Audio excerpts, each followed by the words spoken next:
በትግራይ በሄድክበት ቦታ ሁሉም ሰው ስለ ቀውሱ ያወራል። ህወሓትን፣ የትግራይ መከላከያ ኃይልን ወይም የትግራይ ሰላም ኃይልን ይወርፋል ወይም ያወድሳል። ሁካታ ነው። ወጣቶች በብዛት ክልሉን እየለቀቁ ነው። በአደገኛ መንገዶች ወደ ሳውዲ አረቢያ ወይም ወደ አውሮፓ ይሰደዳሉ። ከሁሉ የከፋው ግን ትግራዋይን ሲገድል የማየት እድሉ ነው። ያለፈው ጦርነት አስከፊ ነበር። ነገር ግን ቢያንስ አንድ ነበረን፣ ቢያንስ ዓላማ ነበረን። ባለፈው ወር መንደሬን በጎበኘውበት ወቅት በሰባዎቹ ዕድሜ ውስጥ የሚገኙ ተክሌ የተባሉ ጎረቤታችን አገኘኋቸው። ሰላምታ ከተለዋወጥን በኋላ የዘር ወቅት እንዴት እየሄደ እንደሆነ ጠየቅኳቸው። ግማሽ ልቡኜ ነው ያለሁት አሉኝ በዝግታ። እንደ ቀድሞ ጊዜ መሬቱን በአግባቡ እያዘጋጀሁትና እየዘራው አይደለም። ሁሉም ሰው ስለ ጦርነቱ ያወራ፣ እኔ እንዴት ልዝራ? ተክሌ ስለ ቀድሞ ጦርነት ማውራት ጀመሩ። የህወሓትና የሰራዊቱ አመራሮች ምግብ እንዲሰጣቸው ጠየቁን። እኛም ከማዕዳችን ቀንሰን ሰጠናቸው። ልጆቻችን ግን ተራቡ። ልብስ ጠየቁን፣ ያለንን ሰጠናቸው። ጫማ ጠየቁን፣ እግራችን ላይ ያለውን አውልቀን ሰጠናቸው። ልጆቻችሁ እንዲዋጉ ስጡን አሉ። እኛም ልጆቻችንን ሰጠናቸው። ግን የዚህ ሁሉ ትርጉሙ ምንድን ነው? የተነጠቀውን ፍትህ ለማግኘት አልነበረም? በማለት ቀጠሉ ተክሌ። አሁን ያንን ሁሉ መስዋዕትነትና ቃል ኪዳን ረስተውታል። ፖለቲከኞቹ እርስ በርስ እየተፋለሙ ነው። በጦርነቱ ወቅት አብረው ነበሩ፣ አብረውም ተዋግተዋል። እኛም አመንናቸው። ለዚህም ነበር ወንድ ልጆቻቸውን የሰጠናቸው አሉ ተክሌ። አሁን ግን ጠላት ሆነዋል። እግዚአብሔርን መጥፎ ጊዜ ሳላይ ለምን ከዚህ ዓለም አልወሰደኝም? ወንድም በወንድሙ ላይ፣ እህት በእህቷ ላይ እርስ በርስ ለመገዳደል ይዘጋጁ ነው። ይህ ታሪክ በቀድሞ የህወሓት ታጣቂ ከተከተበ ረዥም ሀተታ በቅንጭብ የተወሰደ ነው። ይህ ጽሑፍ የተሰራጨው ባለፈው ነሐሴ ቢሆን መሬት ላይ ያለው ታሪክ ግን ብዛም የተለየ አይመስልም። ስጋቱ በተግባር እየተገለጠም ይመስላል። ይህ በእንዲህ እንዳለ በፌዴራሉ መንግስትና የህወሓት ኃይሎች መካከል በጸለምት ግጭት መቀስቀሱ ከተሰማ በኋላ ከዓመታት በኋላ በድሮን ሰው መገደሉ ከተዘገበም በኋላ ህወሓት ለንግግሩ ዝግጁ ነኝ ካለም በኋላ ጠቅላይ ሚኒስትር አብይ በነገው ዕለት ፓርላማ ተገኝተው ማብራሪያ እንደሚሰጡ የተወካዮች ምክር ቤት ለአዲስ ማለዳ የላከው መረጃ ያመላክታል። በእርግጥ ጠቅላይ ሚኒስትሩ የመንግስታቸውን የ6 ወራት አፈጻጸም ሪፖርት እንደሚያቀርቡ ቢጠበቅም ዳግም ስለ ሀገረሸው ግጭት፣ ስለ መንግስታቸው አቋምና የወደፊት እቅድ ሰፊ ገለጻ እንደሚያደርጉ መጠበቅ ስህተት ላይሆን ይችላል። በሁለቱ ኃይሎች መካከል የተቀሰቀሰው ግጭት ከፍተኛ ዓለም አቀፋዊ ትኩረትን ስቧል። ተቋማትም ማስጠንቀቂያዎችን አውጥተዋል። ይህ በእንዲህ እንዳለ ታዲያ የኢትዮጵያ የባህር በር ፍላጎትና ከኤርትራ ጋር የቀጠለው ውጥረት፣ እስራኤል ለሶማሊላንድ የሰጠችው እውቅናና የኢትዮጵያን ዝምታን በተመለከተ ጥያቄዎች ሊቀርቡላቸው እርሳቸውም ምላሽና ማብራሪያ ሊሰጡበት ይችላሉ ተብሎ ይጠበቃል። በትግራይ ያሉ ወጣቶች ባለፈው ጦርነት የተሳተፉ ታጣቂዎችም አዲስ በሚቀሰቀስ ጦርነት ውስጥ በፍጹም የመሳተፍ ፍላጎት እንደሌላቸው ደጋግሞ ገልጸዋል። በአብይ የፓርላማ ውሎ ዋዜማ እነዚህን ጉዳዮች ዘርዘር አድርገን እንመለከታለን። አብረን እንቆይ።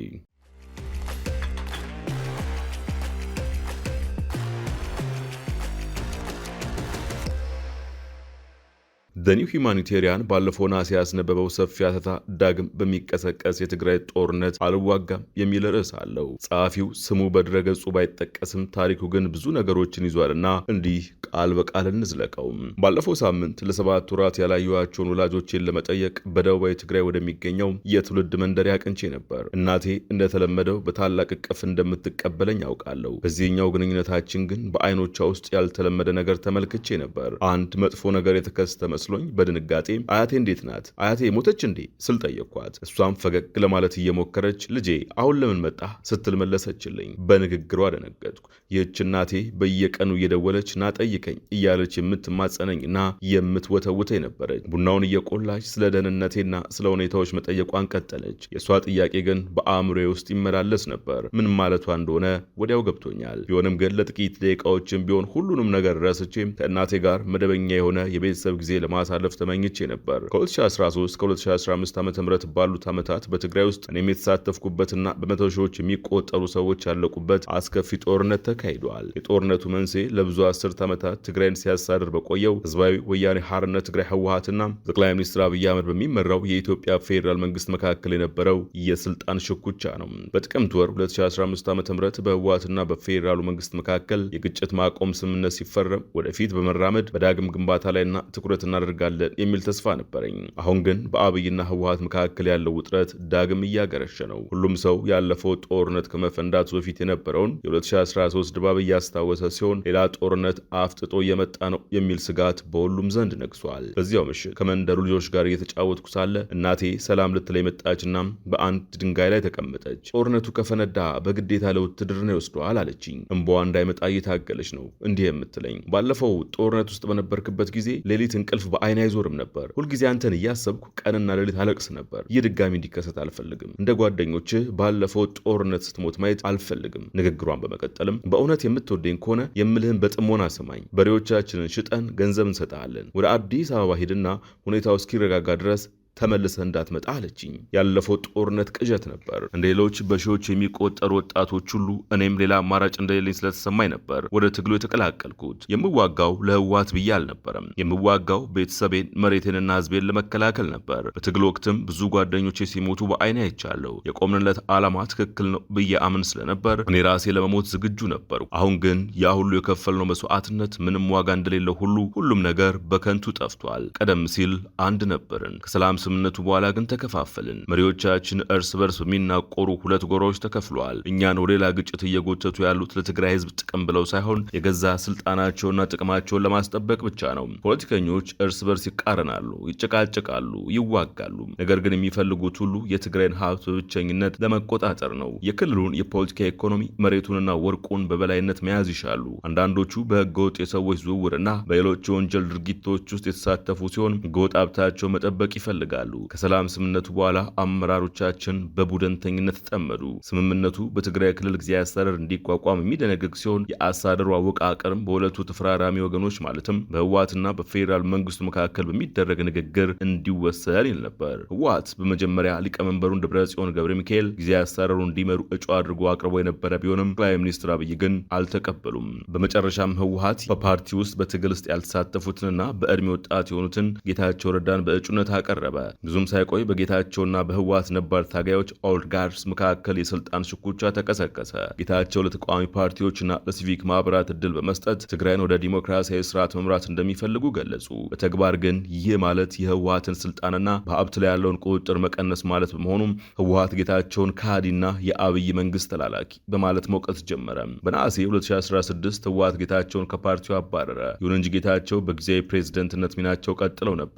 ይህም እስከ መጋቢት 2017 ዓ.ም ድረስ የዘለቀ ነው። በወቅቱ ህወሓት የትግራይ ሰራዊት ከፍተኛ አዛዦችን ድጋፍ በመያዝ የጌታቸውን ጊዜያዊ አስተዳደር ከስልጣን አስወገደ።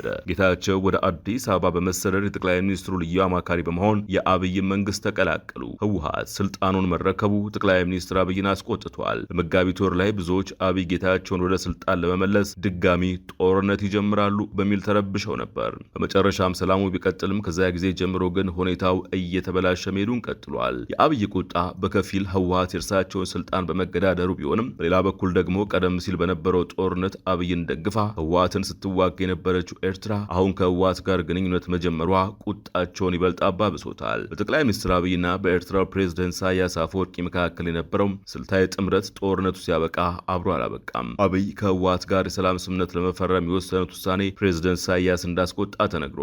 ይህም አብይ በቅርቡ ፊታቸውን ወደ እርሳቸው ሊያዞሩ ይችላሉ የሚል ስጋት ስለፈጠረባቸው ነው። ያ ስጋት እውን መሆኑ የተረጋገጠው ደግሞ አብይ ኢትዮጵያ በቀይ ባህር ላይ ተደራሽነትን አስፈላጊነት በተመለከተ መናገር በጀመሩበት ወቅት ነው። ይህም አሰብን ወይም ምጽዋን ከኤርትራ በኃይል ለመውሰድ ይሞክሩ ይሆናል የሚል ስጋት ቀስቅሷል። ለዚህ ምላሽ ይሆን ዘንድ ኢሳያስና ህወሓት ባለፈው አንድ ዓመት ገደማ የራሳቸውን ስልታዊ ጥምረት መፍጠር ጀምረዋል። በትግራይና በኤርትራ የሚገኙ የመንግስት ደጋፊ የፕሮፓጋንዳ አራማጆችም ይህንን ጥምረት ጽምዶ ብለው ይጠሩታል። ጽምዶ በትግረኛ ቋንቋ ሁለት በሬዎችን በአንድ ቀንበር ጠምዶ ማረስ ማለት ነው። ባለፉት ጥቂት ወራት ውስጥ ኢትዮጵያና ኤርትራ የቃላት ጦርነትና ዛቻዎችን ሲለዋወጡ ቆይተዋል። እያንዳንዱ ወገን ሌላኛውን ጦርነት እያቀደ ነው፣ መረጋጋትን ለማጥፋት እየሰራ ነው ሲል ይከሳል። በዚህ መሃል የትግራይ አመራር በሁለት ጎራ ተከፍሏል። ህወሓት ራሱን ከኤርትራ ጋር ሲያሰልፍ፣ ጌታቸውና ደጋፊዎቻቸው ደግሞ የአብይን መንግስት እየደገፉ ይገኛሉ። ቀደም ሲል ጠንካራ አንድነት በነበረበት በትግራይ ውስጥ ለዚህ መከፋፈል መንስኤው ምን እንደሆነ በጌታቸው የሚመራው አዲሱ የፖለቲካ ድርጅት ትግራይ አንድነት ፓርቲ ስምረት አባልን ጠይቄው ነበር። እሱም ሲመልስልኝ እውነቱን ለመናገር በመካከላችን የርዕዮተ ዓለም ልዩነት የለም። ልዩነታችን የመነጨው የስግብግብ ቡድን የትግራይን ህዝብ የሚጎዳ ስራ እየሰራ በመሆኑ ነው ብሎኛል። በሰሜን ምዕራብ ትግራይ ምን እየሰሩ እንደሆነ መመልከት ብቻ ይበቃል ሲላከለ ወርቅ እያወጡ ነው። ጥበቃ ልናደርግላቸው ነበር በሚሏቸው ህዝቦች ላይ ጉዳት የሚያደርሱ አደገኛ ኬሚካሎችን ይጠቀማሉ። እንዲሁም በህገወጥ ኢኮኖሚና በጦር መሳሪያ ዝውውር ላይ ተሰማርተዋል። የህወሓት አመራር በህዝባችን ላይ ዘር ማጥፋት ወንጀል ከፈጸመው ከሻዕቢያ ጋር አብሮ እየሰራ ነው ሲል አጥብቆ ይከራከራል። ይህ ቡድን የቡድኑን ጥቅም እስካስጠበቀ ድረስ እንዲያሉ አሰቃቂ ወንጀሎችን መፈጸሙን ይቀጥላል። እኛም ይህንን ቡድን ከትግራይ የፖለቲካ መድረክ ላይ ጠራርገን ለማስወገድ እንሰራለን። በተጨማሪም በትግራይ መዲና በመቀሌ የሚገኘው የህወሓት ዋና ጽህፈት ቤት ከሚሰራ አንድ የፓርቲው አባል ጋር ተነጋግሬ ነበር። ህወሓት በጌታቸውና በደጋፊዎቻቸው ላይ ያለው ቅሬታ ምን እንደሆነም ጠየቁት። እነሱ የካህዲዎች ስብስብ ናቸው ሲል መለሰልኝ። በትግራይ ህዝብ ደምና መስዋዕትነት የተገነባውን ፓርቲያችንን ለማፍረስ ሰርተዋል። ማንነታቸውን ለመረዳት ታሪካቸውን መመልከት ብቻ ይበቃል። ይህ ቡድን መቀመጫውን አዲስ አበባ አድርጎ የፌዴራሉ መንግስት ወታደራዊ ጣልቃ ገብነት እንዲያደርግ በግልጽ እየጠየቀ ይገኛል። ይህ የፓርቲው አባል የጠቀሰው በመጋቢት 2017 ህወሓት በመቀሌ ስልጣን ከተቆጣጠረ በኋላ ብቅ ያለውን አዲስ ታጠቀ ቡድን ነው። ራሱን የትግራይ ሰላም ኃይሎች ቲፒኤፍ ብሎ የሚጠራው ይህ ስብስብ እኔም አባል በነበርኩበትና በ2013 ጦርነት ወቅት በተመሰረተው የትግራይ መከላከያ ኃይል ቲዲኤፍ ውስጥ በነበሩ የቀድሞ ተዋጊዎች የተመሰረተ ነው። እነዚህ ተዋጊዎች አዛዦቻቸው ህወሓትን ለመደገፍ የወሰኑትን ውሳኔ የተቃወሙ ናቸው። እነዚህ ኃይሎች በአጎራባች በሆነው በአፋር ክልል የሰፈሩ ሲሆን ህወሓትን ከስልጣን ለማስወገድም ምለዋል። በተጨማሪም ከጌታቸው ፓርቲና ከኢትዮጵያ ፌዴራል መንግስት ድጋፍ እንደሚደረግላቸው ይነገራል። ይህ ከመንፈቅ ፊት የወጣው አተታ ሲቀጥል ትግራይ ዳግም ወደ ጦርነት እያመራች ለመሆኑ ሊቀለበሱና ሊገቱ የማይችሉ አስፈሪ ምልክቶች እየታዩ ነው ይላል። እነዚህ ቀናት ሁሉንም ነገር የ2012ቱን ክረምት መሪር ጊዜ አስታውሶኛል። ያለፈው ጦርነት ከመፈንዳቱ በፊት የነበሩትን ሳምንታትና ቀናት ሽማግሌዎችና የሃይማኖት አባቶች ለድርድር በአዲስ አበባና በመቀሌ መካከል ሲመላለሱ ውጥረቱ፣ ያለመታመኑና ግራ መጋባቱ እንዲሁም ወታደራዊ ዝግጅቶቹ። አሁን ያለው ብቸኛው ልዩነት ሚዲያው ነው። ባለፈው ጊዜ ሁለቱም ወገኖች ቀውሱን የሚያባብስ የፖለቲካ ፕሮፓጋንዳ ይረጩ ነበር። አሁን ግን ይህ የለም። ይህንን ጦርነት ማንም አይፈልገውም። ነገር ግን በሄድክበት ቦታ ሁሉም ሰው ስለ ቀውሱ ያወራል። ህወሓትን፣ የትግራይ መከላከያ ኃይልን ቲዲኤፍ ወይም የትግራይ ሰላም ኃይልን ቲፒኤፍ ይወርፋል ወይም ያወድሳል። ሁካታ ነው። ወጣቶች በብዛት ክልሉን እየለቀቁ ነው። በአደገኛ መንገዶች ወደ ሳውዲ አረቢያ ወይም ወደ አውሮፓ ይሰደዳሉ። ከሁሉ የከፋው ግን ትግራዋይን ሲገደል የማየት እድሉ ነው። ያለፈው ጦርነት አስከፊ ነበር። ነገር ግን ቢያንስ አንድ ነበርን። ቢያንስ ዓላማ ነበረን። ባለፈው ወር መንደሬን በጎበኘሁበት ወቅት በሰባዎቹ ዕድሜ ውስጥ የሚገኙት ተክሌ የተባሉ ጎረቤታችን አገኘኋቸው። ሰላምታ ከተለዋወጥን በኋላ የዘር ወቅት እንዴት እየሄደ እንደሆነ ጠየቅኳቸው። ግማሽ ልቡኝን ያለውት አሉኝ በዝግታ። እንደ ቀድሞ ጊዜ መሬቱን በአግባቡ እያዘጋጀሁትና እየዘሩ አይደለም። ሁሉም ሰው ስለ ጦርነት እያወራ እኔ እንዴት ልዝራ? ተክሌ ስለ ቀድሞ ጦርነት ማውራት ጀመሩ። የህወሓትና የሰራዊቱ አመራሮች ምግብ እንዲሰጣቸው ጠየቁን። እኛም ከማዕዳችን ቀንሰን ሰጠናቸው። ልጆቻችን ግን ተራቡ። ልብስ ጠየቁን። ያለንን ሰጠናቸው። ጫማ ጠየቁን። እግራችን ላይ ያለውን አውልቀን ሰጠናቸው። ልጆቻችን እንዲዋጉ ስጡን አሉ። እኛም ሰጠናቸው። ግን የዚህ ሁሉ ትርጉሙ ምንድን ነው? የተነጠቅነውን ፍትህ ለማግኘት አልነበረም? በማለት ቀጠሉ ተክሌ። አሁን ያንን ሁሉ መስዋዕትነትና ቃል ኪዳን ረስተውታል። አሁን ፖለቲከኞቹ እርስ በርስ እየተፋለሙ ነው። በጦርነቱ ወቅት አብረው ነበሩ፣ አብረውም ተዋግተዋል። እኛም አመንናቸው። ለዚህም ነበር ወንድ ልጆቻቸውን የሰጠናቸው አሉ ተክሌ። አሁን ግን ጠላት ሆነዋል። እግዚአብሔር ይህንን መጥፎ ጊዜ ሳላይ ለምን ከዚህ ዓለም አልወሰደኝም? ወንድም በወንድሙ ላይ፣ እህት በእህቷ ላይ እርስ በርስ ለመገዳደል እየተዘጋጁ ነው። ተስፋ የቆረጡት የዚያ አዛውንት ቃላት ያሳዝኑኛል፣ ይረብሹኛልም። እሳቸው እንደ መንደሬ ሌሎች ገበሬዎች ሁሉ ጦርነት ሲያበቃ የተሻለ ህይወት ይኖራል የሚል ተስፋ ነበራቸው። ቃል ኪዳናቸው ፈርሶና ህልማቸው ተሰባብሮ አሁን እነሱን ከማየት በላይ የሚያም ምንም ነገር የለም። ይህ ታሪክ ትንቢት ይመስል እያንዳንዱ እውነት በገቢር ለመገለጥ 6 ገደማ ወራት ብቻ ናቸው የወሰዱበት። ባለፈው ቅዳሜ በሰሜን ኢትዮጵያ ትግራይ ክልል በተፈጸመ የድሮን ጥቃት የአንድ ሰው ህይወት ሲያልፍ ሌላ አንድ ሰው ደግሞ መቁሰሉን በክልሉና በፌዴራል ኃይሎች መካከል ግጭት ዳግም ማገርሸቱን የሚያሳይ ሌላኛው ምልክት ተደርጎ ተወስዷል ይላል የሮይተርስ ዘገባ።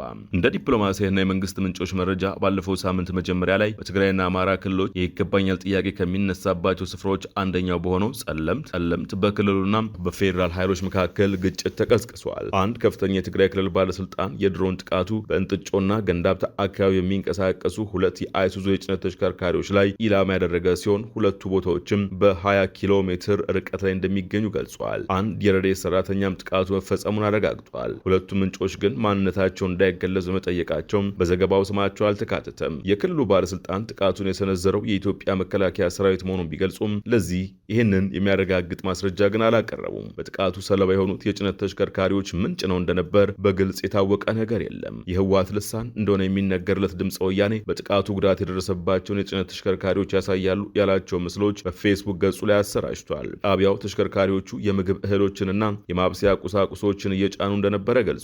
በሌላ በኩል ለመንግስት ውግንና ያላቸው አክቲቪስቶች ተሽከርካሪዎቹ የጦር መሳሪያዎችን እያጓጓዙ ነበር በማለት አስተያየት ሰጥቷል። ይህ በእንዲህ እንዳለ ባለፈው ሳምንት መጀመሪያ የኢትዮጵያ አየር መንገድ ወደ ትግራይ ክልል የሚያደርጋቸውን በረራዎች የሰረዘ ሲሆን በክልሉ የሚገኙ ነዋሪዎችም ከባንክ ገንዘብ ለማውጣት ረዣዥም ሰልፎችን ተሰልፈው ወረፋ ሲጠባበቁ ታይተዋል። ይህንን ተከትሎ ጉዳዩ ያሳሰባቸው አካላት ማሳሰቢያዎችን አስተላልፈዋል። ከነዚህ ውስጥም የአፍሪካ ህብረትና የተባበሩት መንግስታት ይገኙበታል። የአፍሪካ ህብረት ኮሚሽን ሊቀመንበር መሐመድ አሊ ዩሱፍ በትግራይ ክልል ክፍሎች እየተከናወነ ያለውን ሁኔታ በቅርበት እየተከታተሉ እንደሆነ ገልጿል።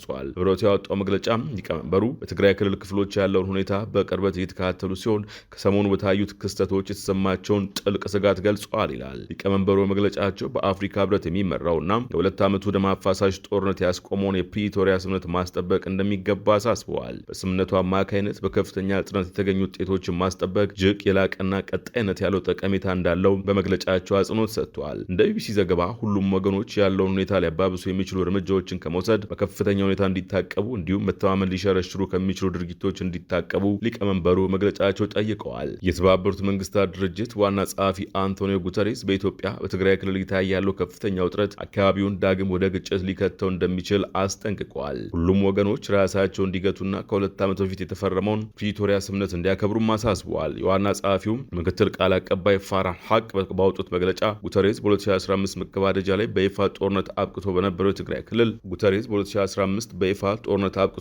የትግራይ ክልል አሁን እየታዩ ያሉ አዳዲስ ግጭቶችና እየተበላሸ የመጣውን የጸጥታ ሁኔታ በቅርበት እየተከታተሉ መሆኑን ገልጸዋል። ዋና ጸሐፊው ሁኔታው በሰላማዊ ሰዎች ሊያደርስ የሚችለውን ተጽዕኖና ዳግም ግንባታና ማገገም ላይ ባለ ክልል ውስጥ ሰፊ ጦርነት ሊቀሰቀስ መቻሉ በጥልቅ እንዳሳሰባቸው ሐቅ ተናግረዋል። እናም አብይ ነገ ፓርላማ በሚኖራቸው ማብራሪያ ለዚህ ጉዳይ ሰፊ ገለጻ እንደሚሰጡ ይጠበቃል። አዲስ ማለዳ ባለፉት ጥንቅሮች በተከታታይ የተመለከትነው እስራኤል ለሶማሊላንድ የሰጠችው እውቅናና የኢትዮጵያ ጥንቃቄ የተሞላበት ዝምታም ይሰበራል ተብሎ ይጠበቃል። የማለዳ ትንታኔን በዚሁ ቋጨን።